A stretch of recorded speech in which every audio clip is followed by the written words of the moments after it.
Добрый вечер. На ТНВ новости. В студии Альбина Слагараева. И вот о чем расскажем сегодня. Есть проблема, надо решать. Нам должны сделать нормы, чтобы мы знали, что с нас требуется. На какие неприятности натолкнулись самозанятые, узнал Дмитрий Аренин. Мусор не вывозят, а платить приходится. Все переполнилось. Не приезжают, не вывозят совсем мусор. Почувствовали ли изменения мусорной реформы татарстанцы, выясняла Анна Городнова. Митинг в Зеленодольске.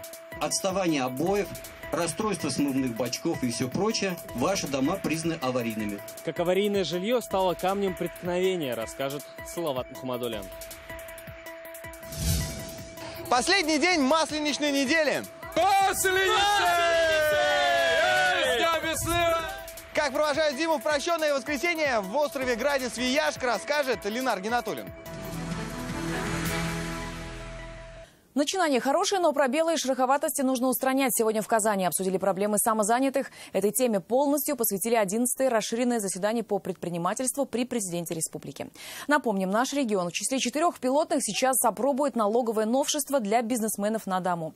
Об этом Рустам Минниханов сегодня говорил и с уполномоченным по правам предпринимателей Борисом Титовым. Они обсудили вопросы поддержки самозанятых как на федеральном, так и на региональном уровнях. И с какими же проблемами сталкиваются те, кто работает на дому, и как помочь в их решении, Дмитрий Аренин. Пробовали губадью задекларировать, да, одна губадья 18 тысяч рублей. Так несладко сейчас приходится кондитеру Зульфие Файзрахмановой. Женщина зарегистрировалась самозанятой, но оказалось, нормативные надзорные правила рассчитаны на крупные производства. И она, мелкий производитель, даже будучи самозанятым, все равно вне закона. Роспотребнадзор сейчас к нам очень лояльно относится, но надо понимать, что если нас станет очень много, по-любому за это возьмутся. И поэтому, даже если не возьмутся, понимаете, для нашего спокойствия, для безопасности, опять-таки, клиентов, нам должны сделать нормы, чтобы мы знали, что с нас требуется. Свою проблему женщина сегодня озвучила на Совете по предпринимательству. Как ответил Рустам Минниханов, для таких производителей нужно расписать отдельные правила. Надо получить соответствующие документы, чтобы спокойно они работали. К этому подключат депутатов Госдумы. Иначе, как отметил федеральный эксперт Геннадий Онищенко, самозанятых их недоброжелатели и конкуренты могут запросто подвести под статью. Кто-то накатает на вас жалобу, инициированный, и ваш торг еще скажет, а где технический регламент на сам торг, полностью в градиенте, и привлекут вас по закону о защите прав потребителей. Декоратор Алия Хурматова напоролась на другую проблему. Самозанятые по факту не могут участвовать в госзакупках, а без такого тендера даже невозможно украсть утренник в садике. На бирже торговли мы сейчас присутствуем, но под нас тендеров сейчас там нет, как под оформителей. То есть там торгуются закупщики бетона, вода, да, строители. А вот оформительских декораторов там нет, как и любого, в принципе, хендмейда. Самозанятых там нет вообще. Эта проблема тоже решаема. Для самозанятых обещали продумать квоты в госзакупках. Как-то мы, наверное, какие-то механизмы можем разработать для того, чтобы самозанятые тоже могли принять участие в тех или иных тендерных процедурах. Еще одна неоднозначная ситуация – наем самозанятых юрлицами. Это могут счесть трудовыми отношениями и уклонением от налогов. И тут опять нужно четкое разъяснение от федералов. Если есть необходимость какого-то все-таки там изменения трактовок или введения каких-то новых правил, то мы обратимся в Верховный суд с просьбой дать изменить эти разъяснения, дать более точные разъяснения по этому поводу. Сейчас в Татарстане самозанятыми зарегистрировались около 4000 человек. Чтобы люди не боялись, предложили лучше объяснять суть статуса и создать ассоциацию самозанятых. Решение же многих недоработок новшества уходит в федеральный центр. Туда Татарстан будет активно обращаться. Дмитрий Аренин, Ильшат Мухаметов, ТНВ, Казань. Федеральный омбудсмен Борис Титов сегодня отдельно встретился с бизнесменами. Диалог в неформальной обстановке. Такой формат разговора уже не раз доказал свою эффективность. На повестке дня 2 главных вопроса. Самозанятость и новая маркет-площадка как вид поддержки малого бизнеса. Все подробности встречи в нашем вечернем выпуске новостей в 21:30. Не хотим переезжать, оставьте нас в своих квартирах. С такими лозунгами вышли на митинг в Зеленодольске жители аварийных домов. Программа по переселению из аварийного фонда, принятая согласно федеральному закону, завершилась еще в 2017 году. Но в Зеленодольске остаются не до конца расселенные дома, где часть семей продолжает жить в небезопасных условиях. Салават Мухаммадуллин подробнее. У нас в наших домах сейчас осталось 5-6 семей. У памятника Ульянову Ленину на площади перед ДК «Родина». Они выступают за то, чтобы остаться в родных квартирах. Здесь и непосредственные участники программы, и их бывшие соседи, или просто поддерживающие. Итого порядка 150-200 человек. Не надо молчать, товарищи! Не подписывайте никакие ипотеки! Вы никогда не расплатитесь! Никогда! Зачем надо было столько домов признавать аварийными? Признали бы столько, сколько потянут, и расселили бы без вложений собственников. Ну, поддержать, конечно, людей. Жалко. Помочь мы им ничем не можем. Наших бывших соседей. Мы жили в одном доме, декабристов 3. Выступить мог любой желающий, но только по записи. Вопросы у всех разные. Тема одна. Вы, наверное, помните, у каждого, наверное, на руках этот акт есть. И там написано, что по признакам аварийности у вас ввиду того, что признаки аварийности, отставание обоев, расстройство смывных бачков и все прочее, ваши дома признаны аварийными. Большинство домов старше, чем сами жители. Ведь строили их во время войны. Конструкции уже на пределе. На некоторых объектах износ более 70%. Есть живые примеры. Провал дома в доме на Туктарова 7, обрушение балкона на Тургенева. Есть действительно, когда вот фундамент рушится, когда достаточно появляются большие щели, там может крыша обрушиться. Там ведь признание аварийным тоже идет не только там по одной какой-то, то, что обои чуть-чуть отклеились, все на аварийные. Там ведь есть свои критерии, то есть от износа там многих элементов здания и зависит, что он аварийный. Всего по Зеленодольскому району аварийными были признаны 190 домов. Их переселение идет по муниципальной программе. Ее бюджет больше 1,5 миллиарда рублей. При этом финансирование на 80 с лишним процентов идет из федерального бюджета. Перед включением в программу каждый дом прошел экспертизу. Большинство домов по программе аварийного жилья уже расселены. Сейчас идет их демонтаж, но здесь есть проблема и мародерство, когда вот, например, из пустующих домов пропадает все, что имеет хоть какую-то ценность. В том числе похищены или сломаны внутридомовые коммуникации. Остаются жить в таких опасных условиях 94 семьи Зеленодольска. Данная программа превратилась не в переселение, а в исселение людей на улицу без предоставления жилья. Есть дома, которые проживают 2-3 семьи. То есть, действительно, в данных домах уже проживать опасно, так как уже есть, залезают мародеры, то есть, и поэтому граждане к нам обращаются, и им предоставляется жилые помещения маневренного фонда Зеленодольского муниципального района для временного проживания и дальнейшего уже переселения в дома, которые они уже переселяются по программе. Вот у нас трехкомнатная квартира, здесь у нас кухня. А еще 2 спальни плюс кладовка. Это квартира семьи Ивановых. Сюда они переехали по той же программе переселения из аварийного фонда. Переехали из 3 в 3, при этом прибавили в 9 квадратах. В квартире уже была чистовая отделка. Жили мы на 1-м этаже. В целом тоже квартира была неплохая, но старая есть старая. Холодная, 1-й этаж. А здесь уже требуется сейчас большого ремонта в той квартире, требовалось. Но здесь у нас 73 квадрата. Я считаю, что лучше вкладывать деньги в новую квартиру, платить за новую квартиру, чем вкладывать в старое жилье. Неизвестно, сколько оно там еще простоит. И большинство участников программы поступили именно так, выбрав комфорт, а самое главное – безопасность. Конечно, немного рискнув социальной ипотекой, но при этом зная точно, что их новый дом простоит и будет безопасным еще не для одного поколения. Салават Мухаммадуллин, Ренат Сафин, Игорь Романов, ТНВ, Зеленодольск. Россияне переплачивают за ЖКХ более чем в 2 раза. Это сегодня сообщил руководитель ФАС Игорь Артемьев. Для решения проблемы он предлагает принять закон об основах тарифного регулирования. Ведь сегодня, по словам главы ФАС, тарифы завышены в большинстве регионов. Доходит до того, что в одном и том же субъекте плата за одни и те же услуги может отличаться в 54 раза. Но сразу хочу сказать, что граждане в большинстве своем, по большинству коммунальных позиций давно переплачивают больше 100% себестоимости. И все эти разговоры, что мы какие-то там убогие, недоплачиваем этим коммунальным монстрам, это все чушь собачья. Закон написан, его можно прочитать, более того, на регуляшн висит, его может каждый гражданин посмотреть. Но дело в том, что надо наводить порядок. Потому что это не просто бардак, это еще и коррупция.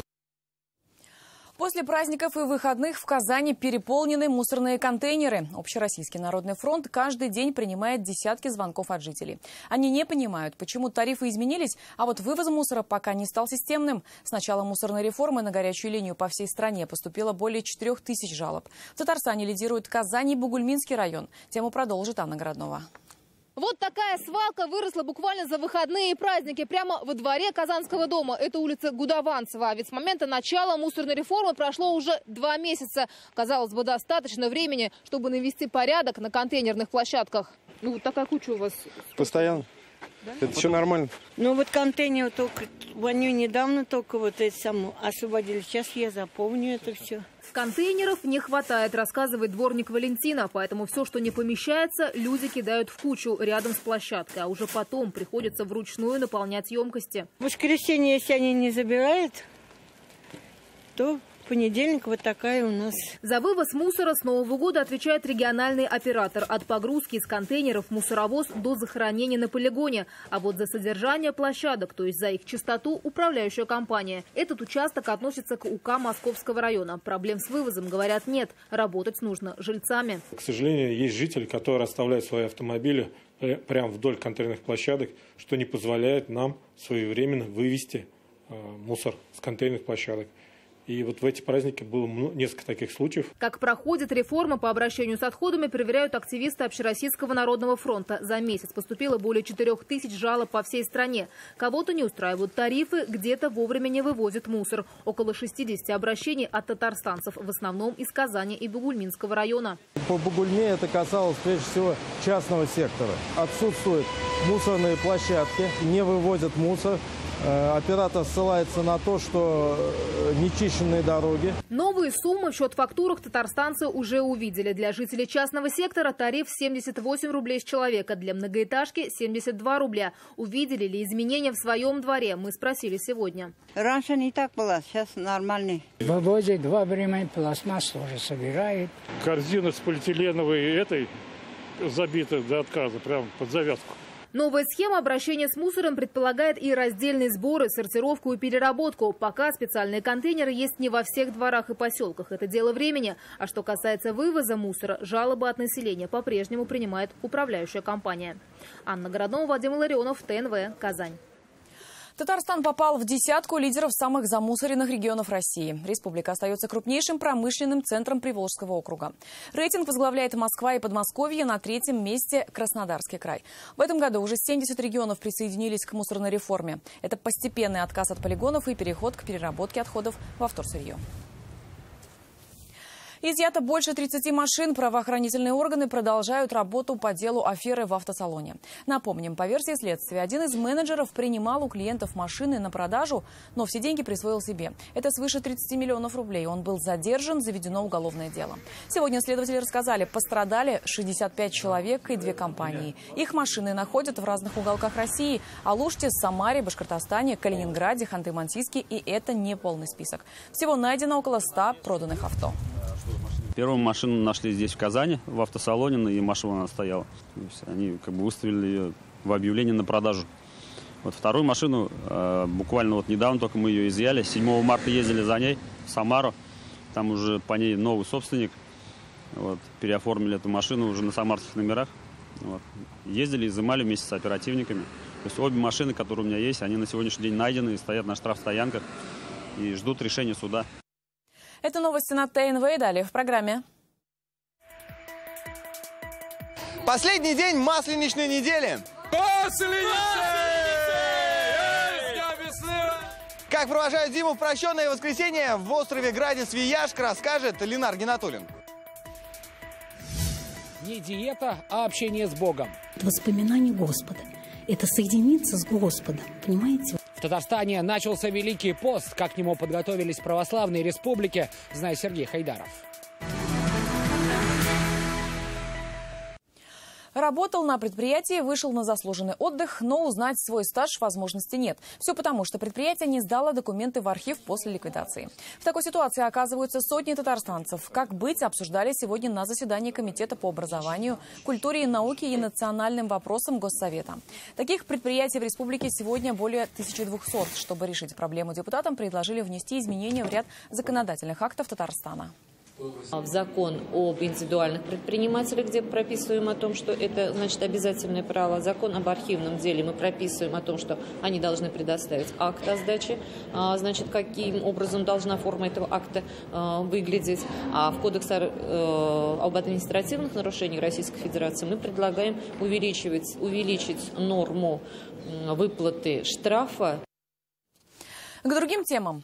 Море блинов, игры и забавы и традиционное сжигание чучела. В эти выходные в республике широко гуляла Масленица.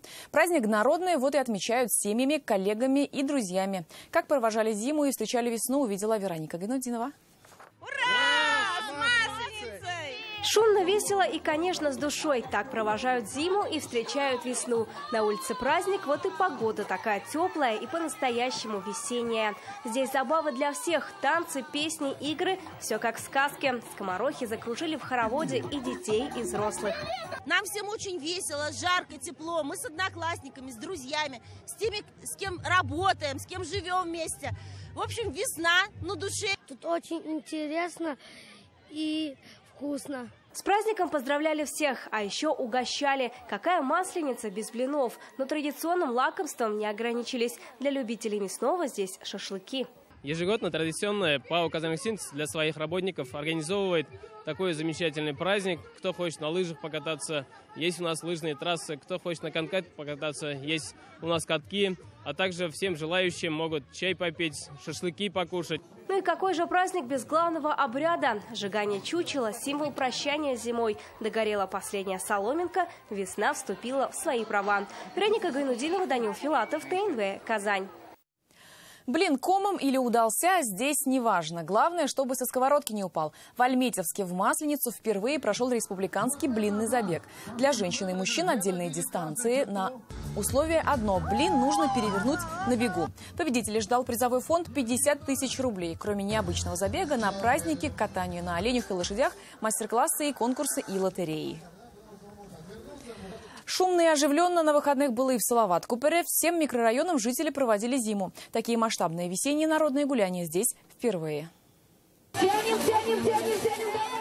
А ведь еще совсем недавно жители Салават-Купере высказывали пожелания и хотели больше массовых праздников и активностей, которые могли бы их сплотить. К слову, потенциал для налаживания связи здесь весьма высок. Немало местных работают в одних и тех же организациях и знают друг друга. Управляющая компания сегодня организовала им такой веселый праздник, семейный праздник. Сегодня пришли все с детишками, водят хороводы, тянут канаты, кушают блины. В общем, очень весело. Поздравить жителей жилого комплекса прибыл и представитель руководства ОАО ТГК-16. Жители Салават-Купере всегда были одной большой дружной семьей. Отрадно, что немалую часть этой семьи составляют и работники ТГК-16. По словам организаторов праздника, колесо подобных активностей только набирает обороты. В ближайшем будущем Салават-Купере обещает стать одной из важнейших казанских площадок, где будут отмечать праздники и организовывать масштабные мероприятия. Так что если считать нынешнюю Масленицу отправной точкой для развития культурных событий в жилом комплексе, старт взят душевный и многообещающий. И все-таки самой красочной и старорусской остается Масленица на Островграде Свияжск. Здесь провожают зиму, учитывая все народные традиции. Блины прямо из печи, самовар на углях и богатырские состязания. В атмосферу окунулся и Ленар Гинатуллин. В Свияжске Масленица. Здесь все по старорусским традициям. С самого порога гостей града встречают скоморохи и провожают на интерактивную площадку. Здесь и русские хороводы, и старинная забава «Царь горы». Ура! Одолели царя горы. Здорово! В играх и взрослые. Юлия Гельманова уже 3-й год подряд с подругами провожает зиму в Свияжске. Приезжает не только блинов поесть, а еще и подарки получить. Хотим поучаствовать в конкурсах, хотим получать призы и много позитивного настроения. Далее действие продолжается праздничным шествием. В чучело Масленицы его пронесут по всему граду Свияжску и установят на центральной площади. Там и пройдут основные народные гуляния. А здесь забавы помасштабнее, хороводы в 3 ряда, да и игры посерьезнее. Например, богатырские. Мужчины мерятся силой, но мало кто справится с Сергеем Платоновым. В свои 56 за 1 минуту он поднял 60 килограмм 30 раз. За такие достижения благодарит 30-летнюю подготовку в боксе и своих друзей за приглашение. Пригласили друзья на праздник. Вообще настроение обалденное. Погода шепчет так. Вообще все здорово. Ну и какая же масленица без блинов и оладушек? Здесь все как в старину. Рецепты блинов, самовары и печки на дровах. Это сдобное дрожжевое тесто. По старинным русским рецептам сделано. Позабавились, полакомились блинами, и самое время просить прощения. Воскресенье же прощенное. В этот день все друг перед другом извиняются, чтобы приступить к посту с чистой душой. Я прошу прощения у всех своих близких. Кого я обидела? Простите, пожалуйста, меня. Простите, пожалуйста, все. Ой, простите меня, пожалуйста, все, кого я обидела, и я вас прощаю. Теперь с доброй и чистой душой можно приступать к Великому посту. Он продлится с 11 марта по 27 апреля и закончится светлым Христовым воскресеньем – Пасхой. Ленар Гинатуллин, Марат Зайдуллин, ТНВ, Зеленодольский район. А уже сегодня у православных начался Великий пост. Он считается не только самым продолжительным, длится 40 дней, но и самым строгим. Из рациона исключены мясо, животные жиры, молочные продукты и яйца. Православное меню на эти дни изучил Сергей Хайдаров.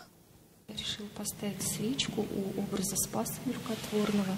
Уже с самого утра в Раевский монастырь идут православные. Для них начало Великого поста – это главная подготовка к Пасхе. Лариса Семенова не только сама пост держит, но и семью к этому приучила. Конечно, стараемся придерживать, особенно первое время после масленичной недели. Это легко и просто, но трудно бывает, честно говоря, держать этот пост до конца. А вот Лидия Викшенкова из Москвы и рада бы держать пост, и даже пыталась пару раз. Но вот семья от любимых продуктов так и не отказалась. Не поддержала, нет.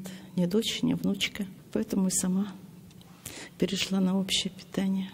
А ведь первые христиане держали Великий пост всего 80 часов. В III веке его продлили на 40 дней. Именно столько, согласно Библии, Иисус Христос постился за всех людей. И тогда и сейчас церковь говорит, пост без молитвы – это просто лечебное голодание. Все труды человека для рта его, душа же его не насыщается.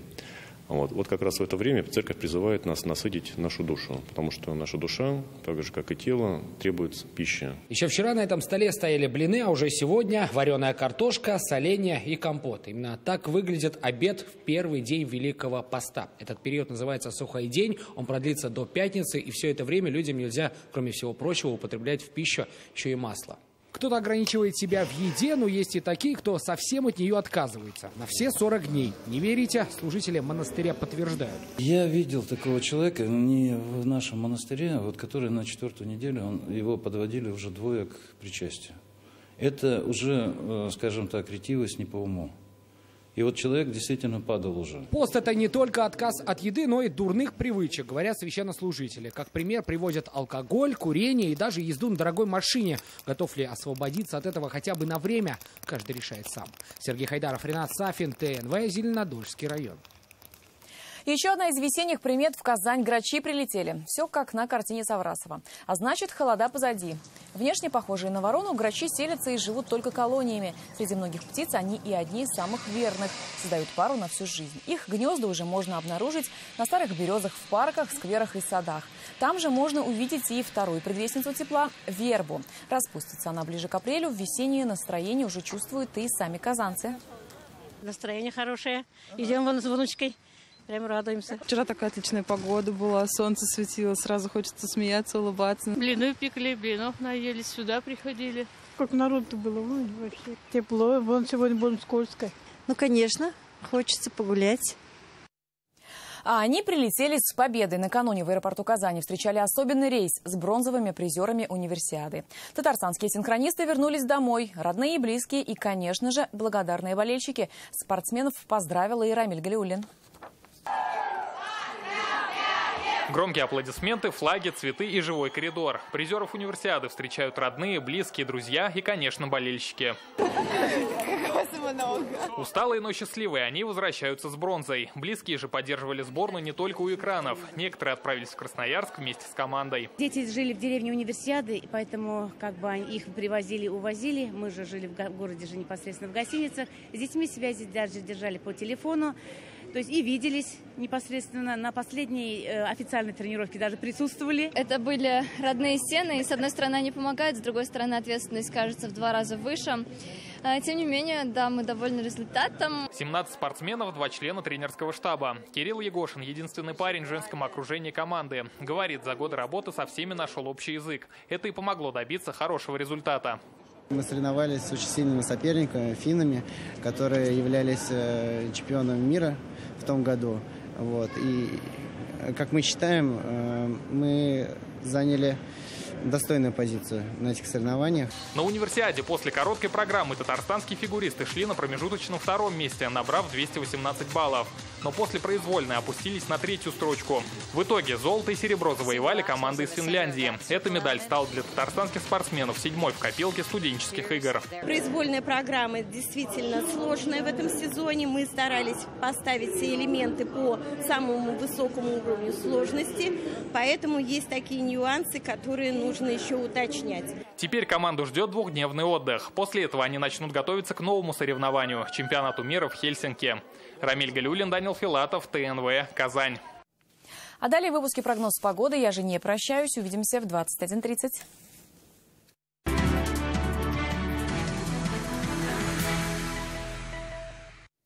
Добрый вечер. Время новостей спорта на ТНВ, в студии Алмаз Гафиятов. Татарстанские спортсмены продолжают штамповать медали на зимней универсиаде в Красноярске. Сразу 2 представителя по хоккею с мячом возвращаются в Казань с золотой медалью. Сборная России в финале уверенно обыграла команду Швеции 6-1 и стала победителем соревнований. Напомним, в составе нашей дружины выступил представитель республики, полузащитник «Динамо Казани» Владислав Веселов. Он является самым молодым игроком команды. А руководил сборной наставник казанского «Динамо» Ильяс Хандаев. Это первое в истории студенческих игр золото мужского турнира по хоккею с мячом, который завоевала сборная России. В очередной соревновательный день студенческих игр награды разыграли сноубордисты, выступающие в слоустайпе. Представитель республики Владислав Хадарин без особых проблем добрался до финала, где по итогам первой попытки показал лучший результат. Однако удержать золото не получилось. По итогам второй попытки превзойти результат Хадарину удалось только другому россиянину Антону Мамаеву, который набрал 95 баллов и занял первое место. У Хадарина серебро, на 3-м месте Аксель Телен из Финляндии. Немного расстроен, но это спорт, так что бывают такие ситуации, с этим нужно уметь справляться. Соревнований еще впереди много, жизнь длинная, поэтому будем работать, будем стараться. На примере легендарных лыжников наша столица провела зимний марафон длиной в 50 километров. За гонкой наблюдали олимпийские чемпионы прошлых десятилетий, а также чемпионы современности. Всего на старт стадиона «Локомотив» вышли более 600 участников со всей страны. Сумма призового фонда лыжных забегов в Казани в этом году составила более 1 000 000 рублей.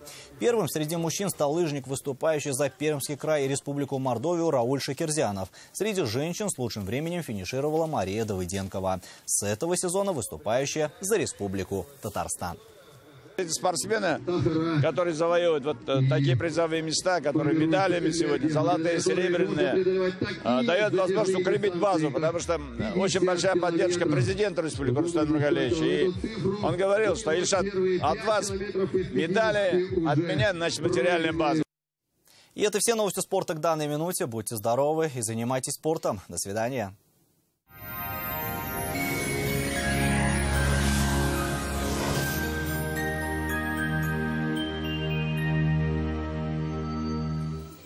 Здравствуйте!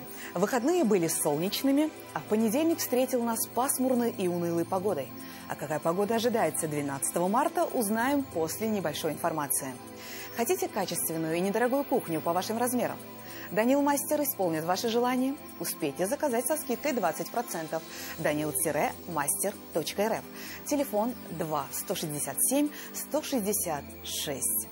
По данным сервиса Яндекс.Погода, на юго-востоке в Бугульме, Бавлы, Азнакаево будет облачно, мокрый снег и 2 градуса выше нуля. На северо-востоке, Нижнекамске, Набережных Челнах, Елабуге также снег и также около 2 тепла. На севере Татарстана, Мензелинске, Агрызе, Менделеевске синоптики обещают пасмурную погоду. Снег местами с дождем. Для северо-запада 12 марта тоже будет облачным, временами осадки в виде мокрого снега. На юго-западе, в Болгаре, в Буимске, Биржаном около нуля и также выпадет снег. В центральных районах Чистополе, Альметьевске, Мамадыше облачная погода с прояснениями и 2 градуса со знаком плюс. В последующие дни ночные температуры станут ниже, также будут наблюдаться осадки. Спонсор прогноза погоды – клиника Фармте. Лечение аденомы и простатита по европейским стандартам, без боли и операции на израильском аппарате Термекс. Телефон в Казани 292 66 77. Клиника Фармте. Радиоволновое лечение аденомы и простатита на израильском аппарате Термекс. Без боли, без операции. 292 66 77. Остеохондроз, грыжа, протрузия. Болезни позвоночника могут надолго выбить вас из колеи. Выход есть. Современные технологии и эксперты клиники «Доктор Ост» помогут справиться с этими проблемами без боли и операций. Запишитесь в «Доктор Ост». Федеральная сеть медицинских центров «Доктор Ост» – лечение самых сложных заболеваний позвоночника и суставов, без боли и хирургического вмешательства. За 10 лет в 10 городах России врачами клиники отменено более 10 тысяч операций. О погоде в Казани. В Казани ожидается переменная облачность, временами снег. Дневные температуры 0 плюс 2. Ветер западный порывистый, до 8 метров в секунду. Атмосферное давление 740 миллиметров ртутного столба, влажность воздуха 92%. Ожидается магнитная буря. Берегите себя. Спонсор программы «Потребительский кооператив» «Семейная копилка». Время идет, доход растет. Вас ждут по адресу Казань, Чистопольская, дом 55. Телефон 239 17 36. Милые женщины, потребительский кооператив «Семейная копилка» поздравляет вас с Международным женским днем и объявляет акцию. Только с 11 по 13 марта действует программа «Праздничная». 20% годовых сроком на 12 месяцев. А также дарим пайщикам приятные подарки. Подробности по телефону 843 239 17 36. Улица Чистопольская, 55.